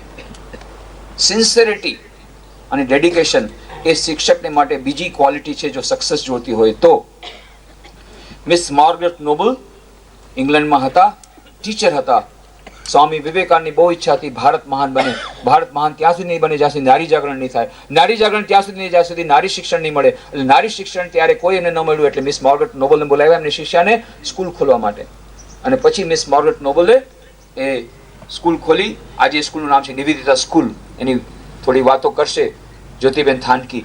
સફળ શિક્ષિકા, એ આદર્શ શિક્ષિકા કેવી રીતે નિવેદિતા હતા. પણ જ્યારે સ્વામી વિવેકાનંદે બ્રહ્મચર્ય દીક્ષા આપી, એનું નામ આપ્યું નિવેદિતા. નિવેદિતા એટલે ધ ડેડિકેટેડ વન, જે નિવેદિત થઈ ગઈ છે. આખા રાષ્ટ્રના કલ્યાણ માટે એને નિવેદન કર્યું. આ નિવેદિતા બધાને બનવાનું છે, નિવેદન કરવાનું છે. એજ એ પ્રોફેશન છે શિક્ષકત્વનું, એમાં પોતાની જાતને સમર્પિત કરી દેવી છે. એનું નામ છે ડેડિકેશન, એનું નામ છે નિવેદિત કરવું. પોતાની જિંદગીને નિવેદિત કરી દેવી, એનું નામ નિવેદિતા. બધાને નિવેદિતા બનવાનું છે. નિવેદિત પોતાનું જીવન, ડેડિકેશન. અને થર્ડ, ડિવોશન. જો સમય હશે પાછળથી તો આ બધું આના બધી વિસ્તૃત ચર્ચા થશે. હું ફક્ત ફોર્મ્યુલા આપી દઉં. ડિવોશન, ડેડિકેશન, ડિવોશનમાં અંતર છે. ડેડિકેશનમાં સિન્સિયરિટી છે, નિષ્ઠા છે. અને નિષ્ઠા દ્વારા તમને દૈનિક જીવનમાં સફળતા મળશે, સુખ અને શાંતિ મળશે, એક જાતનો સંતોષ મળશે, અને કદાચ પ્રમોશન પણ મળશે એઝ એ બાય પ્રોડક્ટ. પરંતુ હજી એનાથી આગળ વધીને ડિવોશન જો હોય, ડિવોશન એટલે ભક્તિ, કાર્ય પ્રત્યે એટલી બધી ભક્તિ કે આ કાર્ય ભગવાનનું કાર્ય છે એમ માનીને જો કરો તો પછી સાચા કર્મયોગી બની જાઓ. કર્મયોગી બનવા માટે આ ત્રણની જરૂર છે. ડેડિકેશન, ફર્સ્ટ છે dignity, second dedication, third devotion. Dedication ડિવોશનમાં અંતર શું છે? ડેડિકેશનમાં માત્ર સિન્સિયરિટી છે, નિષ્ઠા છે, પણ ડિવોશન એમાં ભક્તિ છે, એમાં દરેકે દરેક કાર્ય પૂજા છે. અને શિક્ષક એમ વિચારે છે, હું જ્યારે ભણાવું છું ત્યારે વિદ્યાર્થીઓને ભણાવતો નથી, વિદ્યાર્થીઓને ભણાવતી નથી. હું શું કરું છું? વિદ્યાર્થી નારાયણની પૂજા કરું છું. મારી સામે જે બાળકો છે એ દરેકની અંદર એ જ દિવ્યતા રહેલી છે. સ્વામી વિવેકાનંદે કહ્યું છે, વેદાંત કહે છે, દરેક વ્યક્તિમાં દિવ્યતા સુપ્તપણે રહેલી છે. એ વિદ્યાર્થીમાં જે દિવ્યતા છે એ દિવ્યતાને હું દિવ્યતાની પૂજા કરું છું, એ દિવ્ય સત્તાની પૂજા કરું છું.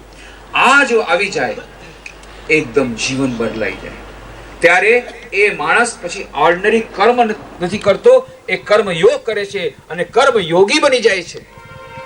અને એ કર્મયોગી દ્વારા પછી એને હિમાલયમાં જવાની જરૂર નથી, જંગલમાં જવાની જરૂર નથી, કોઈ સાધના કરવાની જરૂર નથી, ઊંધે માથે શીર્ષાસન કરવાની જરૂર નથી. જે કંઈ કામ આપણે કરીએ છીએ એ જ કામ કરતા કરતા એક્સ્ટ્રા કોઈ પણ કામ કર્યા વગર તમે ભગવાનની પ્રાપ્તિ કરી શકો, અનંત સુખ, અનંત જ્ઞાન, અનંત આનંદની પ્રાપ્તિ કરી શકો. બીજું કાંઈ કરવાની જરૂર નથી, જો કર્મને કર્મ યોગમાં બનાવી. ઘણા પૂછે છે, આ શિક્ષક, ઓર્ડિનરી શિક્ષકનું કામ કરતા કરતા અમને ભગવાનની પ્રાપ્તિ થશે? આ ઘણાના મનમાં ડાઉટ હોય છે. એટલા માટે કર્મયોગમાં સ્વામી વિવેકાનંદે વાર્તા મૂકી દીધી મહાભારતની. એક મુનિ હોય છે, યોગી, ઝાડ નીચે બેઠો છે, અચાનક પાંદડા પડે છે, ઉપર જુએ છે, બે પક્ષી બાજતા હોય છે. જ્યાં ઉપર જોયું તો આંખમાંથી અગ્નિના તણખા ગયા, બંને પક્ષી બળીને ભસ્મ થઈ ગયા. હા, બહુ ખુશ થઈ ગયો, મને આટલો બધો યોગિક પાવર આવી ગયો કે ફક્ત જોઉં એનાથી પક્ષી બળીને ભસ્મ થઈ જાય. બહુ ખુશ થઈ ગયો. હા, પછી થોડી વાર પછી ભિક્ષા લેવા ગયો. ભિક્ષામ દેહી, બહાર દરવાજા પાસે અંદરથી અવાજ આવ્યો સ્ત્રીનો, એક સ્ત્રીનો, બાબા, સાધુ બાબા, થોડા ઉભા રહ્યો, રાહ જુઓ, થોડી વાર હું આવીને પછી ભિક્ષા આપું છું. અને બહુ ગુસ્સો આવ્યો, મનમાં જાણતી નથી મારો કેવો પ્રતાપ છે અને મને કે છે ઉભા રહ્યો, એની આવી મજાલ. ત્યાં તો પાછો અંદરથી આવજો, સાધુ બાબા કઈ પક્ષી નથી કે તમારે પ્રતિ બળીને ભસ્મ થઈ જાય. અરે, જંગલમાં ઘટના થઈ, આની ક્યાંથી ખબર પડી? થોડી વાર પછી બહાર આવ્યા. બેન, ભિક્ષા પછી પહેલા મને કયો, આ યોગિક પાવર તમને કેવી રીતે મળ્યો? તમે શું સાધના કરી? ત્યારે બેને કીધું, ભાઈ, મેં તો યોગી બાબા, મેં કાંઈ સાધના કરી નથી, મને કાંઈ યોગ વિદ્યા આવડતી નથી. તો તમને આ કેવી રીતે ખબર પડી? એ તો પોતાની મેળ આવી ગયું.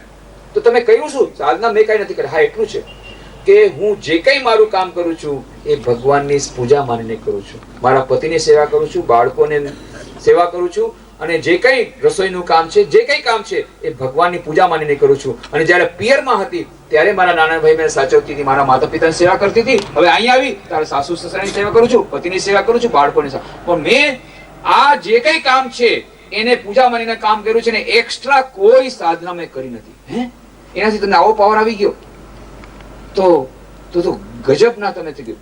પછી પેલી બેને કહ્યું, જો તમારે હજી વધારે જાણવું હોય, પેલા ગામમાં જાઓ, ત્યાં એક વ્યાજ છે, એની પાસે તમને વધારે જ્ઞાન મળશે.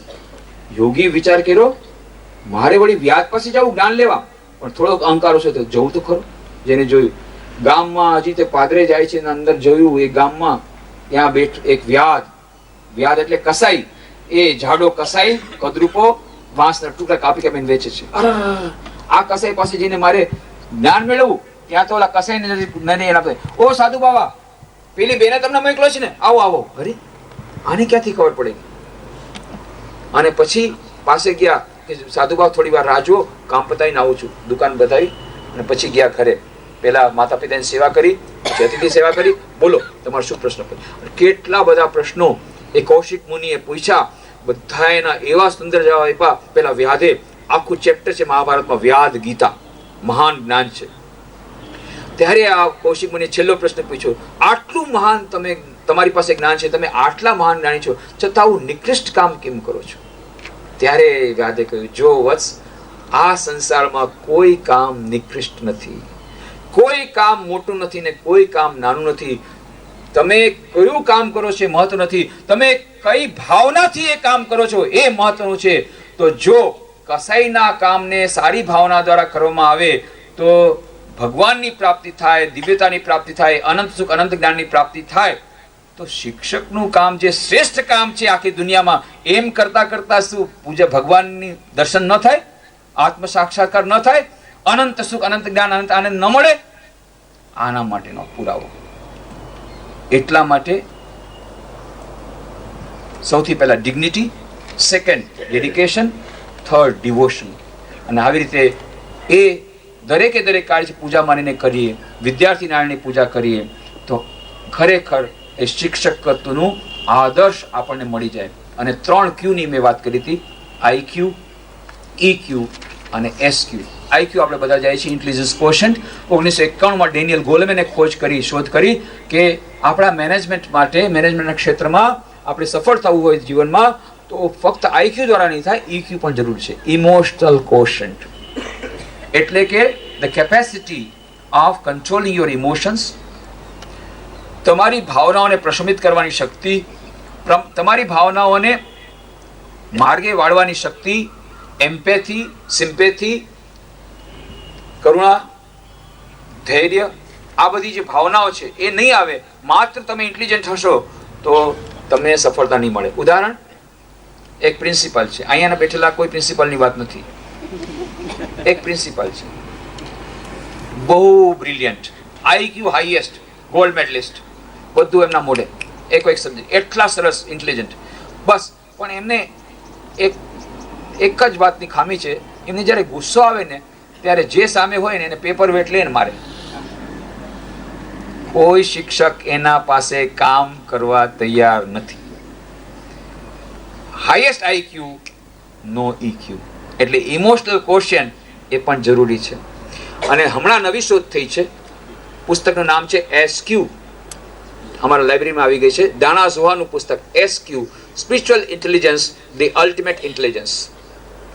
અને એ પુસ્તકમાં લખવામાં આવ્યું છે, ન્યુરોલોજીકલી, ફિઝિયોલોજીકલી, biologically, psychologically, from every point of view, there is a concluding evidence, there is something called SQ, which is the basis of both IQ and EQ. વૈજ્ઞાનિકોએ કહ્યું છે, બધી રીતે પુરવાર થયું છે કે SQ છે અને IQ અને EQ બંનેનો આધાર આ SQ ઉપર છે. અને what is IQ? IQ will tell you how to play the game of life.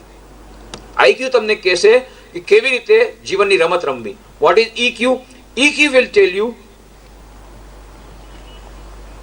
how to play the game of life under changed circumstances with changed strategies. જ્યારે જીવનની પરિસ્થિતિ બદલાય ત્યારે કેવી રીતે મનસ્થિતિને બદલાવીને આ વિભિન્ન પરિસ્થિતિમાં પોતાની રમત રમવી, આ છે EQ. And what is SQ? SQ will tell you whether to play the game of life or not. That's your choice. જીવનની રમત રમવી કે નહીં એ SQ શીખવાડશે. શા માટે હું રમત રમું છું, શા માટે અહીંયા આવ્યો છું, what is the aim of my life, જીવનમાં મારો ઉદ્દેશ શું છે, મારે ક્યાં પહોંચવું છે, આ છે SQ. અને આ SQ ડેવલપમેન્ટની ઘણી બધી વાતો ત્યાં દાણાઝોરે કરી છે, સર્વન્ટ લીડરશિપની વાત કરી છે, બધી ભક્તિની વાત કરી છે, જ્ઞાનની વાત કરી છે. પણ સ્વામી વિવેકાનંદે આ SQ ડેવલપ કરવા માટેનો બહુ સુંદર ફોર્મ્યુલા આપી દીધો. Each soul is potentially divine. રાજયોગના ગ્રંથમાં તમે જોશો આખું જીસ્ટ આપી દીધું વેદાંતનું. Each soul is potentially divine. The goal of human life is to manifest this divinity within by controlling nature external and internal. Do this either by work, worship, psychic control or philosophy, by one or more or all of these, and be free. This is the whole of religion. Dogmas, worships, temples are but secondary details. પ્રત્યેક વ્યક્તિમાં દિવ્યતા સુપ્તપણે રહેલી છે. અંતર્નિહિત આ દિવ્યતાને અભિવ્યક્ત કરવી એ જ મનુષ્ય જીવનનું લક્ષ્ય છે અને એ જ ધર્મનું સર્વસ્વ છે. કેવી રીતે થાય? બાહ્ય અને અંતર પ્રકૃતિને વશીભૂત કરીને. એ કેવી રીતે થાય? રાજયોગ, ધ્યાન, ભક્તિયોગ, પ્રાર્થના, કર્મયોગ, નિસ્વાર્થ સેવા અને જ્ઞાન યોગ. સારા સારા પુસ્તકો વાંચી એના ઉપર ચિંતન કરવું, શ્રવણ, મનન, નિધિધ્યાસન, આ 4 યોગોના સમન્વય દ્વારા આત્મ સાક્ષાત્કાર કરવો, દિવ્યતાની પ્રાપ્તિ કરવી, એ જ મનુષ્ય જીવનનો ઉદ્દેશ છે અને એ જ ધર્મ સર્વસ્વ છે. અને બાકી બધું ગૌણ છે. કોણે કેટલા વ્રત કર્યા, કોણે કેટલા એકટાણા કર્યા, કોણે કેટલા ઉપવાસ કર્યા, કોણે કેટલા લાંબા તિલક કર્યા, કોણે કેટલો ડ્રેસ પહેર્યો, કોણ કેટલી વાર મંદિર, મસ્જિદ, ગિરજાઘર ગયું, આ મહત્વનું નથી. મહત્વનું છે અંદરની દિવ્યતા જાગૃત થઈ કે નહીં. અને એનો કોઈ મીટર છે? આપણે બેરોમીટર દ્વારા તો પ્રેશર માપી શકીએ અને થર્મોમીટર દ્વારા ટેમ્પરેચર ખબર પડે, પણ એવું કોઈ થર્મોમીટર છે ખબર પડે કે કોણ કેટલું ધાર્મિક છે? નથી. પણ સ્વામી વિવેકાનંદ એક બહુ સુંદર વાત કરે છે, unselfishness is the test of religion. જો તમારે ટેસ્ટ કરવું હોય કોણ કેટલું ધાર્મિક છે, આ એકમાત્ર ટેસ્ટ શું છે? Unselfishness is the test of religion. નિસ્વાર્થતા એ ધર્મની કસોટી છે. આ development of SQ is a must. IQ, EQ અને SQ. અને આ નિસ્વાર્થ સેવા, સૌથી શ્રેષ્ઠમાં શ્રેષ્ઠ સેવા જો દુનિયામાં કોઈ કરી શકે એ છે શિક્ષક. કેમ?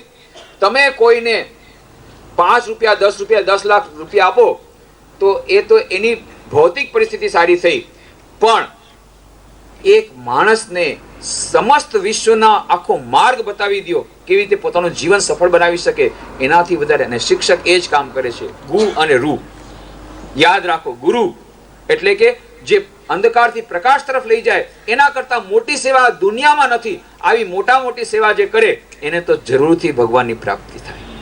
અને એટલા માટે સમસ્ત વિશ્વમાં સૌથી વધારેમાં વધારે મહત્વનો જે વ્યવસાય છે, સૌથી શ્રેષ્ઠ વ્યવસાય છે એ શિક્ષકનો છે. અને સમસ્ત વિશ્વનું કલ્યાણ એની ચાવી શિક્ષકના હાથમાં છે. હવે તો બધા agreed, A is equal to D, because A is equal to B, B is equal to C, C is equal to D, and therefore A is equal to D. સમસ્ત વિશ્વના કલ્યાણની ચાવી શિક્ષકના હાથમાં છે. Do you agree? જે લોકો agri કરતા હાથ ઊંચા કરો. સમસ્ત વિશ્વના કલ્યાણની શિક્ષકના હાથમાં ચાવી. હવે આજથી રડતા નહીં, હું તો શિક્ષક છું, શું કરું, લાચારી હતી, IAS ઓફિસર ન બની શક્યો એટલે અહીંયા આવ્યો છું. એટલે યશવંત શુક્લા અમારે આવ્યા હતા ત્યાં રાજકોટમાં પેલા સેમિનારમાં. એમણે કીધું જો શિક્ષક છે ને 2 પ્રકારે બને, એક બનવા ખાતર બને અને બીજા એક્સિડેન્ટલી બને, અકસ્માતથી આવી જાય. અકસ્માતથી જે આવ્યા એને કશું ભાઈ મહેરબાની કરીને હવે રવાના થાવ. કેટલાક અકસ્માતથી શિક્ષક બને છે, કેટલાક બનવા ખાતર બને છે.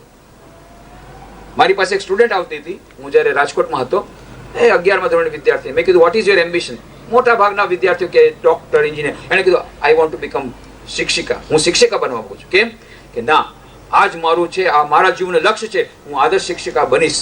પહેલેથી એણે મનમાં એમ રાખ્યું હતું. અને જુઓ, એણે સ્વપ્ન રાખ્યું હતું.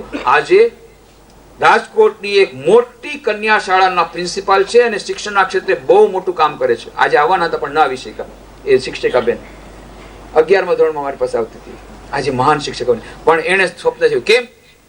શિક્ષિકા કરતા મહાન કોઈ નથી આ દુનિયામાં, એ એને ખબર હતી. એટલા માટે એનું સ્વપ્ન એ જ છે, મારે તો શિક્ષિકા બનવું છે. નહીં તો she was a very brilliant girl. એ ચાહત તો IAS ઓફિસર બની શકે, એટલી બ્રિલિયન્ટ હતી ગર્લ, ઇંગ્લિશ મીડિયમ ભણતી. પણ ના, મારે શિક્ષિકા બનવું છે. તો આ વાત જે લોકો 2 પ્રકારના શિક્ષકો છે, જેટલા અકસ્માતથી આવ્યા છે they should leave this profession. જેટલા બનવા માટે આવ્યા છે they should remember this formula. I am a teacher. સવારના જપ 10 વાર જપ, રાતના સૂતી વખતે 10 વાર. I am a teacher. How great I am and how responsible I am. જો આટલું આપણે કરીએ, આપણું જીવન ધન્ય બને. જો અહીંયા આવી માં શારદા દેવીને છત્રછાયામાં આપણે જ્યારે મળીએ છીએ, અહીંયાથી જતી વખતે જો તમને ખરેખર એવી અનુભૂતિ થાય, I am a teacher, how great I am, તો હું જાણીશ કે માં શારદા દેવીના આશીર્વાદ બધા ફળ્યા અને આ જે સેમિનાર છે એ અમારો સક્સેસફુલ ગયો. ખૂબ ખૂબ આભાર.